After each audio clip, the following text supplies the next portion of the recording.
சிற்பம் உன்னோட வெப்பம் தொட்டு பார்க்கிறப்போ என்ன நினைச்ச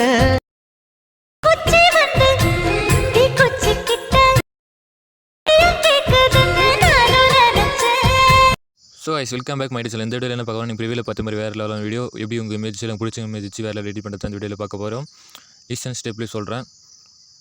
வீடியோ ரொம்ப லென்த்தாக போகுது. வீடியோ ஃபுல்லாக பாருங்கள், அப்போ தான் உங்களுக்கு எப்படி எடிட் பண்ணுறதுன்னு புரியும். வீடியோ ஸ்கிப் பண்ணால் உங்களுக்கு எதுவுமே புரியாது. வீடியோ ஃபுல்லாக கொலாபரேட் ஆகிடும். சரி வாங்க வீடியோ எப்படி எடிட் பண்ணுறதுன்னு பார்க்கலாம்.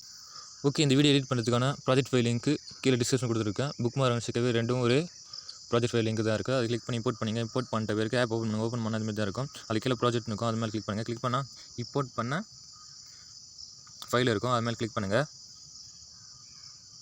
கிளிக் பண்ணி கீழே ஸ்க்ரோல் பண்ணுங்கள். நீங்கள் எந்த வேலையும் பண்ண தேவையில்லை. ஆடி ஒரு இமேஜ்னு இருக்கும், இங்கே ஒரு இமேஜும், அதுக்கப்புறம் 9 செகண்ட்ஸுக்கு மேலே ஒரு இமேஜ் இருக்கும். இது வந்து நார்மலாக 6 செகண்ட்ஸ் வரைக்கும் நார்மல் இமேஜ் தான் இது பண்ணும். அதுக்கப்புறம் 7 செகண்டுக்கு மேலே பேக்ரவுண்ட் ரிமூவ் பண்ண ஃபோட்டோ தான் செட் பண்ணணும். அது எப்படி செட் பண்ணுறதுன்னு பார்க்கலாம். பேக் வந்துடுங்க ஃபஸ்ட்டு. சென்டரில் ப்ளஸ் ஐக்கான் மாதிரி இருக்காமல் கிளிக் பண்ணுங்கள். கிளிக் பண்ணிட்டு 9:60 ரேஷியோ இருக்கும், அதுமாதிரி கிளிக் பண்ணிட்டு கீழே கிரியேட் ப்ராஜெக்ட் இருக்கும், அதுமாதிரி கிளிக் பண்ணுங்கள். கிளிக் பண்ண பிறகு சைடில் ப்ளஸ் ஐக்கான் இருக்கும், அகைன் அதுமாதிரி கிளிக் பண்ணிட்டு சைடில் மீடியம் இருக்கும், கிளிக் பண்ணுங்கள். கிளிக் பண்ணிட்டு நீங்கள் எடிட் பண்ணுறதுக்கு எந்த பிக்சர் யூஸ் பண்ண போகிறீங்களோ அது பிக்சர் மேலே கிளிக் பண்ணுங்கள். எக்ஸாம்பிள் நான் ஒரு பிக்சரை கிளிக் பண்ணுறேன். இந்த ஃபோட்டோ உங்களுக்கு இதுமாதிரி சின்னதாக இருந்துச்சுன்னா எப்படி ஃபுல் ஜூமிங் கொண்டு வந்துன்னு பார்க்கலாம். மேலே ப்ளஸ் ஐக்கான் மேலே தெரியாட் பட்டன் கம்மியாக கிளிக் பண்ணுங்கள். கிளிக் பண்ணிட்டு 5th ஃபில் கம்பேஷன் இருக்கும், கம்மியாக கிளிக் பண்ணால் ஃபோட்டோ ஃபுல்லாக ஜூம் ஆகிடும். இந்த ஃபோட்டோன்னு ஜூம் பண்ண நினச்சிங்கன்னா கீழே மூணு ட்ரான்ஸ்லேஷன் இருக்கும், கம்மியாக கிளிக் பண்ணுங்கள்.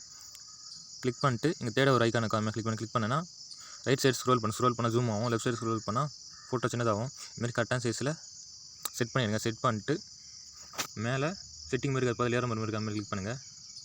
கிளிக் பண்ணிட்டு தேட ஒரு ஆப்ஷன் கரெக்ட் ஃப்ரேம் PNG இருக்கும், நம்ம கிளிக் பண்ணிட்டு கீழே எக்ஸ்போர்ட் கொடுத்துருங்க.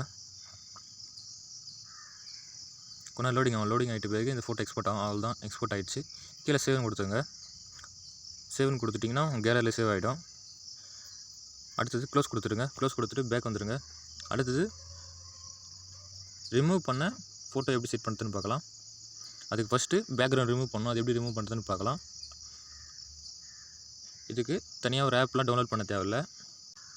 க்ரோமில் போய் ரிமூவ் பிஜின்னு டைப் பண்ணுங்கள். டைப் பண்ணிங்கன்னா ஒரு வெப்சைட் ஒன்று ஓப்பன் ஆகும். அதில் ரிமூவ் பேக்ரவுண்ட் இருக்கும், அதுமாதிரி கிளிக் பண்ணுங்கள். இது வந்து ஃப்ரீ தான், எதுவும் காசு அது கட்ட தேவையில்லை. ஓகே, அப்லோட் இமேஜ் இருக்கும், கிளிக் பண்ணிட்டீங்கன்னா உங்கள் இமேஜ்லாம் காமிக்கும். அதில் எந்த இமேஜ் எடிட் பண்ண போகிறீங்களோ அந்த இமேஜ் மேலே கிளிக் பண்ணுங்கள். கிளிக் பண்ணிட்டு மேலே டன்னு கொடுங்க. கொடுத்துட்டிங்கன்னா ஃபோட்டோ கொஞ்சம் லோடிங் ஆகும். லோடிங் ஆகிட்டு பிறகு உங்கள் பேக்ரவுண்ட்லாம் ரிமூவ் ஆகிடும். ஓகே, பேக்ரவுண்ட் ரிமூவ் ஆகிடுச்சு. கீழே டவுன்லோட் கொடுத்துங்க. டவுன்லோட் கொடுத்துட்டு நான் டவுன்லோட் கொடுத்துருக்கேன் ஆல்ரெடி. டவுன்லோட் அகைன் கேட்குது. டவுன்லோட் கொடுத்துட்டு பேக் வந்துடுங்க. அகைன் ஆப் ஓப்பன் பண்ணுங்கள். ஓப்பன் பண்ணிட்டு சென்ட்ரல் ப்ளஸ் ஐக்கான் இருக்கும், சென்டரில் அதுமாதிரி கிளிக் பண்ணிட்டு 360 ரேஷியோ கிளிக் பண்ணிட்டு பேக்ரவுண்ட் இருக்கும், அதுமாதிரி கிளிக் பண்ணிட்டு க்ரீன் ஸ்க்ரீன் மேலே கிளிக் பண்ணி க்ரீன் கொடுத்துட்டு கீழே கிரியேட் ப்ராஜெக்ட் இருக்காமல் கிளிக் பண்ணுங்கள். கிளிக் பண்ணிட்டு செகண்ட் அகைன் ப்ளஸ் ஐக்கான சைடில் அதுமாதிரி கிளிக் பண்ணிட்டு செகண்ட் மீடியம் இருக்காமல் கிளிக் பண்ணிட்டு நீங்கள் பேக்ரவுண்ட் ரிமூவ் பண்ண எந்த இமேஜ்னு அது இந்த இமேஜ் மேலே கிளிக் பண்ணுங்கள். கிளிக் பண்ணிட்டு ஃபோட்டோ ஃபுல்லாக ஜூம் பண்ணுங்கள். அது எப்படின்னு பார்க்கலாம். சைடில் 3 ட்ரான்ஸ்லேஷன் இருக்காமல் கிளிக் பண்ணிட்டு தேட ஒரு ஆப்ஷன் இருக்காமல் கிளிக் பண்ணிட்டு ரைட் சைடு ஸ்க்ரோல் பண்ணிங்கன்னா ஃபோட்டோ ஃபுல்லாக ஜூம் ஆகும். ஜூம் ஆகிட்ட பிறகு ஃபஸ்ட்டு ஒரு ஆப்ஷன் இருக்காமல் கிளிக் பண்ணிட்டு ஃபோட்டோ கரெக்டாக சென்டரில் கொண்டு வந்துடுங்க. கொண்டு வந்துட்டிங்கன்னா அதுக்கப்புறம் இந்த ஃபோட்டோ எப்படி எக்ஸ்போர்ட் பண்ணுறதுன்னு பார்க்கலாம். ஓகே, செட்டிங் மாதிரி இருக்கும், அது பதில் ஏறாமல் இருக்கா. அகைன் நான் சொன்ன மாதிரி கிளிக் பண்ணுங்கள். கிளிக் பண்ணிட்டு தேர்ட் ஆப்ஷன் மாதிரி கிளிக் பண்ணிட்டு எக்ஸ்போர்ட்னு கொடுங்க. ஃபோட்டோ எக்ஸ்போர்ட் ஆகும். ஓகே, எக்ஸ்போர்ட் ஆகிடுச்சு. கீழே சேவ் கொடுத்துட்டு பேக் வந்துடுங்க. க்ளோஸ் கொடுத்துட்டு பேக் வந்துடுங்க. ஓகே, நான் கொடுத்த ப்ராஜெக்ட் ஃபைல் லிங்க் மேலே கிளிக் பண்ணுங்கள். கிளிக் பண்ணிட்டு கீழே ஸ்க்ரோல் பண்ணுங்கள். ஸ்க்ரோல் பண்ணிட்டு ஃபஸ்ட்டு ஒரு இமேஜ் ஆடி ஒரு இமேஜ்னு வரும், அதுமாதிரி கிளிக் பண்ணிட்டு கலர்னு சொல்லுங்கள், அதுமாதிரி கிளிக் பண்ணிட்டு ஸ்டார் மாதிரி இருக்கும், அதுமாதிரி கிளிக் பண்ணுங்கள். கிளிக் பண்ணிங்கன்னா ஃபஸ்ட்டு நீங்கள் பேக்ரவுண்ட் ரிமூவ் பண்ணாமல் எடிட் பண்ண கிராப் பண்ண ஃபோட்டோ மேலே கிளிக் பண்ணிட்டு மேலே ப்ளஸ் ஐக்கான கிளிக் பண்ணுங்கள். ஓகே, அவ்வளோதான் இந்த இமேஜ். அடுத்து புக் மார்க் மேலே ஜம்ப் பண்ணுங்கள். ஜம்ப் ஆகிட்டிங்கன்னா 7 பாயிண்டில் வரும். அடுத்தது ஒரு ஆடி ஒரு இமேஜ் இருக்கும், கிளிக் பண்ணுங்கள். கிளிக் பண்ணிட்டு கலர்னு சொல்லுங்கள், கிளிக் பண்ணுங்கள். கிளிக் பண்ணிட்டு ஸ்டார் மாதிரி இருக்கும், அகைன் அது மேலே கிளிக் பண்ணுங்கள். கிளிக் பண்ணிட்டு நம்ம பேக்ரவுண்ட் ரிமூவ் பண்ணிட்டு அப்புறம் அந்த க்ரீன் ஸ்க்ரீனில் வச்சு செட் பண்ண அந்த ஃபோட்டோ மேலே கிளிக் பண்ணுங்கள். இதுமாரி செட் பண்ணால் தான் உங்களுக்கு அவங்க கரெக்டாக வரும், இல்லை ஃபோட்டோ ஃபுல்லாக உடஞ்சிடும். நான் சொன்ன மாதிரி கரெக்டாக பண்ணுங்கள். நான் சொன்ன மாதிரி கரெக்டாக பண்ணால் தான் வீடியோ கரெக்டாக வரும், இல்லை ஒழுங்காக வராது.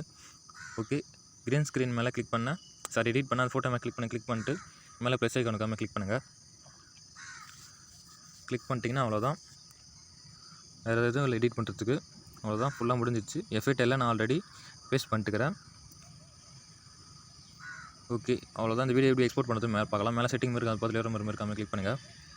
கிளிக் பண்ணிட்டு வீடியோ இருக்கும் கொடுத்துட்டு கீழே எக்ஸ்போர்ட் கொடுங்க. எக்ஸ்போர்ட் கொடுத்துட்டிங்கன்னா ஃபோட்டோ லோடிங் ஆன மாதிரி தான் லோடிங் ஆகும். கொஞ்ச நேரம் லோடிங் ஆகிட்டு பேர் கீழே சேவ் கொடுக்கும். சேவ் பண்ணி வீடியோஸ் பண்ணிங்க. ஓகே ஃப்ரெண்ட்ஸ், இது மாதிரி யூஸ்ஃபுல்லான வீடியோ பார்த்து நம்ம சேனல் லைக் பண்ணுங்கள், ஷேர் பண்ணி சப்ஸ்கிரைப் பண்ணுங்கள். நெக்ஸ்ட் வீடியோ சந்திக்கலாம். பாய்.